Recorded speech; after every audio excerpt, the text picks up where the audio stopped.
Support comes from the Missouri Forest Products Association, saluting Earth Day on April 22nd with an ongoing commitment to help offset carbon emissions with sustainable harvesting of Missouri forests. Details at choosewood.com.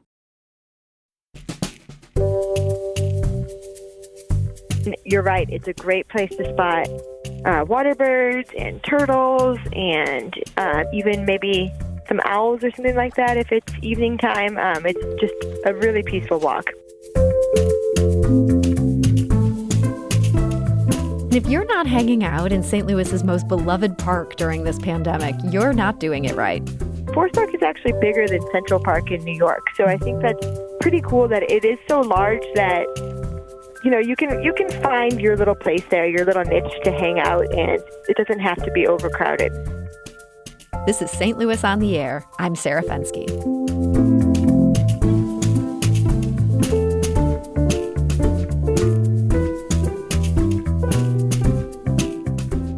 Now, the catch with visiting Forest Park these days is that sometimes it, like a lot of parks across the metro area during this pandemic, can be downright packed. What are you supposed to do if your closest park is everybody's favorite? Our next guest has some ideas for that. Her name is Carolyn Mueller. Her new book was published by Reedy Press this April. It's called Forest Park, A Walk Through History. And it presents not just 7 terrific walks around the park's trails, but many stories about little-known areas within its 1,300 acres. Carolyn joined me to talk about the book back in April. Our conversation began with her talking about her job as a zookeeper with the St. Louis Zoo. I do work there, and I've also made my home very near to the park for probably about the last 10 years. I'm also a runner and a cyclist, so I've spent lots and lots of hours in Forest Park. So you've really been researching this book for more than a decade, really? In some ways, yes. I've been exploring the park for a long time, but I was just kind of one of those runners who ran past the monuments and the memorials and the statues and maybe didn't really know who these people were or why these things were there. And so researching the book, I really had to dive in and kind of dig that information out. So in the time that you've actually been working on the book and not just enjoying the park the way all of us enjoy the park, how much research ended up going into this? Quite a bit. First, I had to kind of decide the routes that I wanted to include in the book. And as a runner who is also married to another Forest Park runner, we kind of did that together, decided which areas were kind of the prettiest to see and made the most sense for a walking tour, and also included things that people would want to see. And then from that point, I just kind of dove right in and read a lot, worked with Forest Park forever, and tried to get as much information as I could about the history of the park. Now, I understand that when you were working on this book, none of us had any idea that we were going to end up in this age of pandemic. And so obviously you didn't plan these walking tours for social distancing, but I can't help but wonder if they could be a resource for those of us who just always go to those tried and true spots, if this is maybe going to send us into some areas of the park that are a little bit lesser used. I think so, yes. You're correct. I had no idea when I started working on this book 2 years ago that this is the era in which it would be released. But I do agree that I think, yes, the book can guide you to other areas. Like you mentioned, there is an Art Hill walk, but I know that's a very popular gathering spot. But the book can lead you to some lesser traveled areas. I actually took my son and did the River Loop walk the other day, which is one of the walks included in the book, and it was very easy to social distance. There were parts of the trail where I was the only one. There's also a nature walk that goes through Kennedy Forest, and that, so far as I've seen, it's been a pretty empty-ish area to walk. You might see a couple people, but easy to stay 6 feet away. That's great to hear that even in the middle of all of this, that there are some areas that aren't completely overrun. I know that's been the concern with some other parks in town. There's just too many people going to them now. So you've got these 7 tours that you outline within your book, and you also have a nature walk in addition to that. I'm wondering, which of those 8 things would you recommend for somebody who's trying the hardest to avoid other people? I think trying the hardest to avoid other people, I think the nature walk which is actually, so there's 7 historic walks plus the nature walk. I think the nature walk would probably be my favorite social distancing walk. It goes through Kennedy Forest. It's kind of a short little, almost 1.5 mile walk. And the trails in Kennedy Forest are usually fairly open, fairly clear.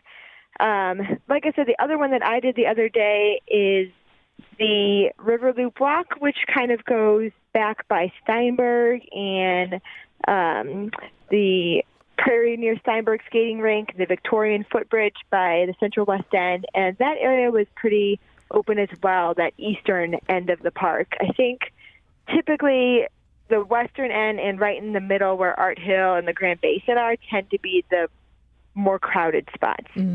So let's talk a bit about that river loop. This is a 3.1 mile walk, which is perfect for somebody who wants to do a 5K. Yes. And so this begins at the Dennis and Judith Jones Visitor and Education Center. So how would people go about getting to that? I understand things are slightly different these days because you can't always drive in. But normally, is this something where you could just go to that spot and there's a parking lot there? There is a big parking lot there, yes. As far as I know, the Education Center is actually closed at the moment because of the closures in the city of St. Louis. But there is a very large parking lot across the street from the visitor center. So people can park there and be easily spaced out and kind of set off from there.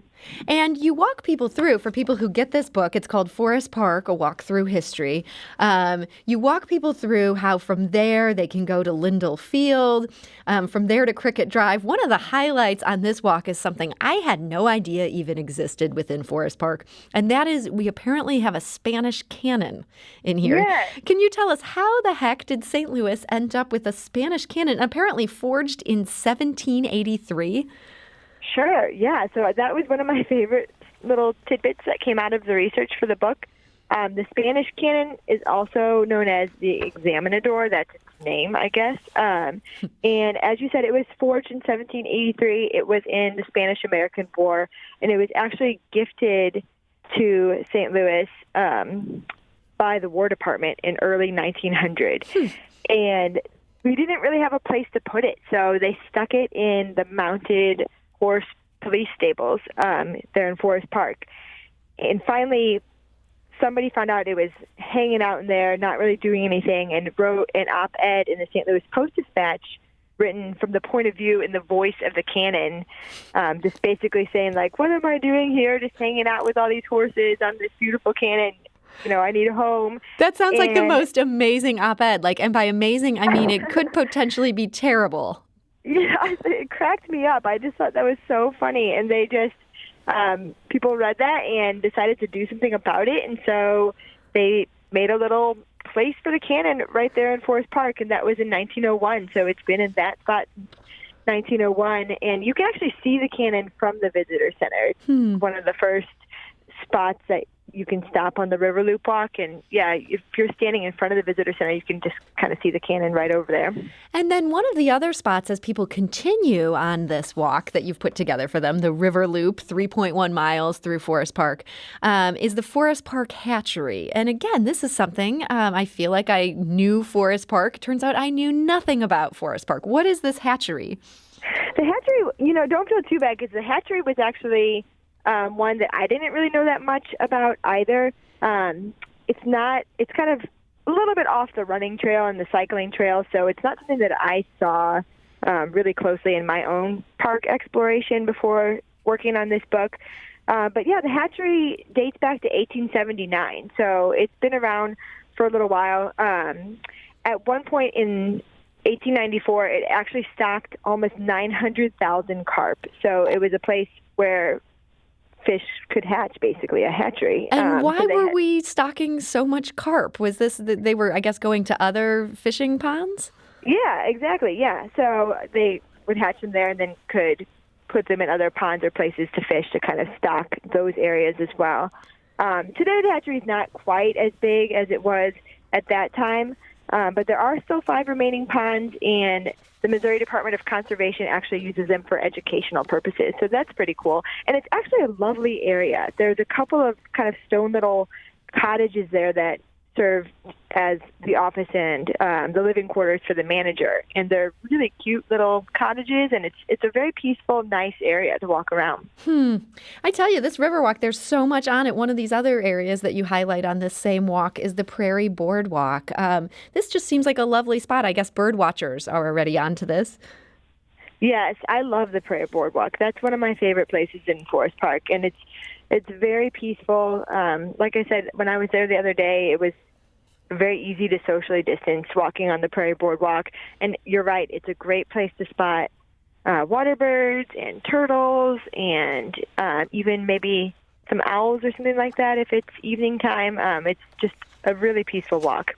And then this same path, you also take people to this sculpture that I think some Forest Park users may know. That's the Joie de Vivre, that honors somebody whose sister had suffered from serious illness. And then there's also chess tables here. If people are, once this is all over and you want to sit down for a game of chess, that's also right in the middle of Forest Park. Definitely. And the Joie de Vivre, I think, is such a beautiful sculpture and so appropriate for the times that we're in now, because it was sculpted by Jacques Lipchitz in 1927 to honor his sister who was suffering from a serious illness. And it translates to the joy of living. And he wanted that sculpture to be very lively and to kind of remind her to hold on to life and that vivacity and that joy of just pleasure of, surviving. And so I think right now it's just kind of a nice reminder that even though we're going through really hard times, just to remember that there are beautiful and wonderful parts of life as well. That is a great reminder. We're talking to author Carolyn Mueller, and her new book, which is just out this month, is called Forest Park, A Walk Through History. It has 7 different historic walking trails that go through Forest Park. It also has a way to take a nature walk through Kennedy Forest. And we did ask our listeners in advance of this conversation for their thoughts of places that they like off the beaten path in Forest Park. They actually had some really good recommendations. Some of them more off the beaten path than others. Carolyn, you may be skeptical that some of these count as off the beaten path, but we wanted to share some of these. Sophie writes, while it's not off the beaten path, I really love the art museum. The dinosaurs behind the Science Museum are also really cool. Lisa Andrews Seligman writes, groves of pine where the walking path crosses at the back of the Muni upper lot. Do you know what she's referring to with that? I can kind of picture it, but yeah, I don't know if that's an official area that's mentioned in the book. And she also, Lisa Andrews Seligman writes, and the creek on Connecting Path in Kennedy Forest. It's near the road, but it doesn't feel like it. This Kennedy Forest, this sounds like just a great spot for people who want to feel like they're a little bit in the wilderness. Yeah, you can definitely feel like you're away from it all in Kennedy Forest. It's just amazing that we have that here in the city of St. Louis. And then Lisa also highlights the Friedrich Jahn Memorial next to the lake below Shakespeare Glen. Is that something that's on your radar? It is. And to me, the Friedrich Jahn Memorial is one of the strangest things in Forest Park because it's this massive memorial. It's really big and really long, and it's honoring a German nationalist and gymnastics educator. It's just kind of this random memorial. And did you learn at all in your research of why he's being honored within this St. Louis park? I know we have a lot of German history in this town, but... Yeah, there's a lot of German history in the park itself. And actually, a group of German nationalists in 1913, I believe, were the ones that funded that memorial. So they wanted to honor him. Here's another one from our listener, Richard. He writes, my favorite spot is the Victorian Bridge. Not far off the well-traveled bike path, I had been near it hundreds of times before actually seeing it. Despite its being within earshot of Forest Park Parkway and Metrolink, the structure plus its surroundings of calm, tree-lined waterways evoke a sense of peace and tranquility. And he adds, but don't tell anybody about it. Richard, sorry about that. It's a little too late, but this is a lovely spot, and I understand this is also on your river walk, Carolyn. Is that right? It is. It is a lovely spot. Yes, the Victorian Footbridge, it kind of connects the Central West End to the park. It's one way you can get into the park from that area of St. Louis. And it is, he's right, it's so romantic, so peaceful, so lovely. It's right by Round Lake, which is also another lovely spot. And Victorian Footbridge is a great place if you want to take like romantic photos or something like that. So Richard's thought here of don't tell anybody about my favorite place, I think we all know that feeling right now. We're all trying to find ways to sort of be apart from each other and yet visit these favorite places. Are you worried that by sharing your favorite spots at this moment in time, they might well become too crowded for you? My favorite spots in the park are probably already pretty popular ones. Like you mentioned, I work at the St. Louis Zoo, so the St. Louis Zoo will always be one of the special places in Forest Park to me. But one of my other favorite spots is the bridge to Picnic Island, which is a very popular spot. That's that suspension bridge that runs kind of near the Grand Basin area, and that's always pretty crowded. I remember on my wedding day, I wanted to take photos there because I love it so much, and I think I had to wait in line. I was probably the third bride in line. Oh, my goodness. Yeah, that's a popular spot. Yeah, so, we're lucky to have so many beautiful spots in Forest Park that this is a problem that we share our favorites with others. But one fun fact that everybody likes to mention is that Forest Park is actually bigger than Central Park in New York. So I think that's pretty cool that it is so large that you can find your little place there, your little niche to hang out, and it doesn't have to be overcrowded. Yeah, and if you go to one of these spots and you find there's a lot of people, maybe a lot of St. Louis on the Air listeners happen to be flocking there, you can always just keep walking. It seems like there's so many hidden little nooks and crannies that you've explored in this book. Definitely. Yeah, you can get off the beaten path and kind of you can follow the routes that we mapped out in the book, but you can also kind of make your own route too and explore off of those paths as well and kind of check out a little trail through Kennedy Forest or a trail through the Successional Forest or something like that. I wonder, for those of you who work in the park, do you ever find yourself just taking it for granted where you're like, oh, it's just another day at the office. Here I am driving through the most beautiful park in the world. A lot of people, when I have friends and relatives from out of town come in and I suggest taking them to the park or taking them to the zoo, and they say, oh, like, really? Don't you get sick of it? And I always tell them, no, I really don't. I don't get sick of showing up to this beautiful park and this beautiful zoo every day. It really is a wonderful place to spend the day. What's your favorite season for visiting? Well, I am a summer person, so even though the park might be more crowded in the summer, that's probably my favorite season when, everything's leafed out and really green and lush and beautiful. But I will tell you, it is lovely right now. Everything is blooming and the flowers and the trees are just gorgeous. So one other thing I wanted to ask you about, I understand that part of these 2 years that you've been researching this book, that you also have a new child during that time period. Is that correct? That is correct. Yeah, I have a 13-month-old son. So, it seems like that's two pretty big levels of complication there, both writing a book and dealing with a new baby. Was that hard to balance the two? It was. So this book, like I said, I've been working on it for 2 years, and it just came out. It was not meant to take 2 years. So that's why it's a little ironic to be releasing it during the pandemic. But, yeah, so I had the baby a year ago, and my goal had been to get the nursery ready and have everything set, and then I was just going to kind of sit around and work on the book and get it completed before the baby came, but he had other plans, and he arrived 5 weeks early, and so I did not even get the nursery finished. Oh, my, yeah, 5 weeks early. That'll throw off some plans. Yeah, so it's been interesting, but it's been fun, too, because on maternity leave, and last summer I got to take him to the park with me for a bit of research, which kind of made it fun to share that with him. So he helped you a little bit with your research. I imagine he didn't help so much with the writing. I know this isn't your first book. How did being a mom change your writing routine? Well, it was tough. Those first couple weeks or months, babies sleep a lot. So, I would just sort of strap him onto my chest, basically, and work with him in the baby wrap and things like that, which worked pretty well. Right now, at 13 months old, he is about as busy as I think babies get. They're at that age where they have no sense of reason, but they just want to explore everything. And so now writing time is set aside for either my lunch break at work or after he goes to bed, and I'll that stuff is wrapped up. So it's definitely changed quite a bit.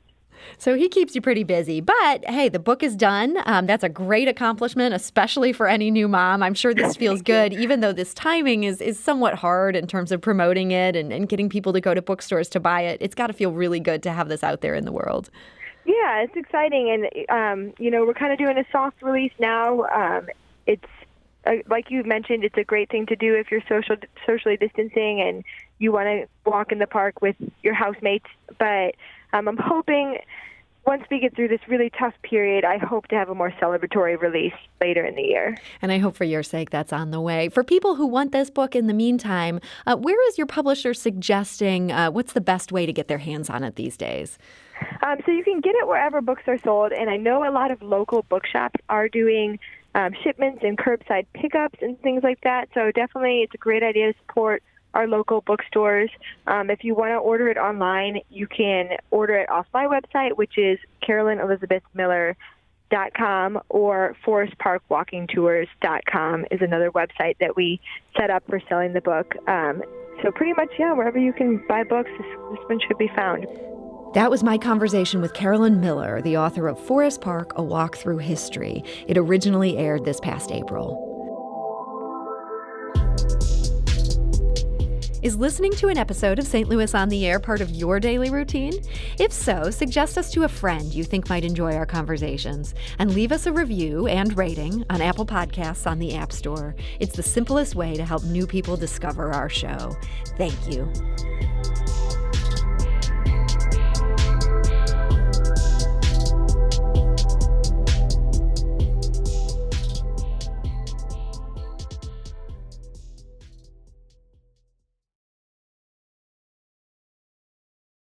Support comes from the Missouri Forest Products Association, saluting Earth Day on April 22nd with an ongoing commitment to help offset carbon emissions with sustainable harvesting of Missouri forests. Details at choosewood.com.